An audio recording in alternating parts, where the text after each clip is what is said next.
Salam multimedia. Saat ini saya akan menjelaskan mengenai harmonisasi pengelolaan proyek pengembangan software dengan ISO 12207 dan Scrum bagian yang kedua. Pada harmonisasi ISO 12207 dan Scrum ini akan diambil dari jurnal Q1 yang berjudul Supporting the Development of ISO Best Project Management Process with Agile Metrics.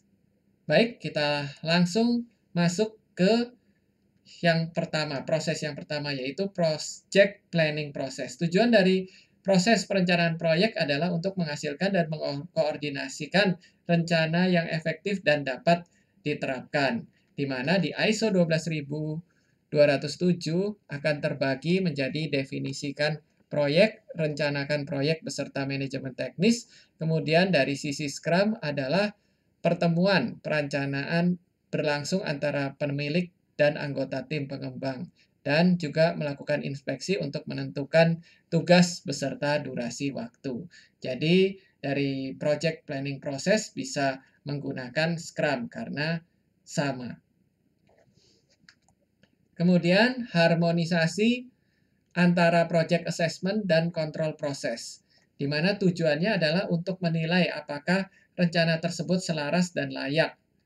Dan kita akan menentukan status dari proyek, kinerja teknis dari proses, dan eksekusi untuk membantu memastikan bahwa kinerja sesuai dengan rencana dan jadwal yang sudah disepakati.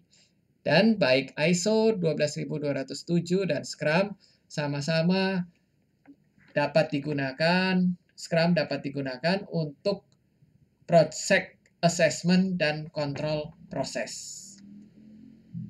Kemudian untuk decision process management.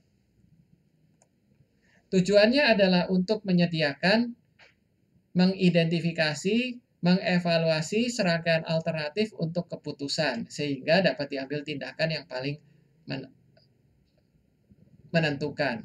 menguntungkan. Sehingga baik ISO 12207 terbagi dari persiapan, analisis, dan pengambilan keputusan. Di Scrum juga dapat digunakan untuk decision process management karena Scrum juga ada pengambilan keputusan dengan menentukan alternatif dari setiap keputusan dengan menggunakan data yang objektif.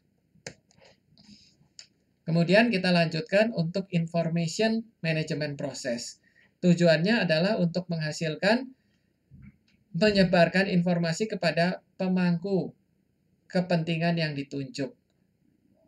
Nah, baik ISO 12207 dan Scrum itu berisi information management process, di mana di Scrum informasi dikembangkan dengan cara yang berbeda dalam siklus hidupnya.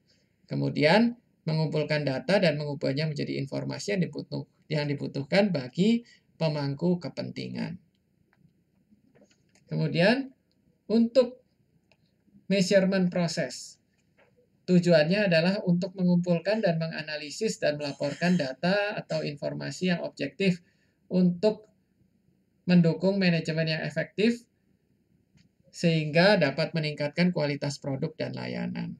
Di mana ISO 12207 dan Scrum dapat dilakukan untuk measurement proses ini, di mana Scrum juga melakukan pengukuran untuk objek yang relevan, di mana tim akan mengukur tindakan yang sesuai untuk memenuhi kebutuhan dari tim. Maka kesimpulan yang bisa diambil adalah kami telah menemukan kesesuaian metodologi Scrum dengan 5 proses manajemen teknis di ISO 12207, yaitu perencanaan proyek, penilaian dan pengendalian proyek, manajemen keputusan, manajemen dan pengukuran informasi. Tujuannya adalah bagaimana untuk mengetahui sejauh mana praktek Scrum dapat membantu dalam pengembangan perangkat lunak menggunakan ISO 12207. Demikian referensi yang saya gunakan. Terima kasih atas perhatiannya. Salam multimedia.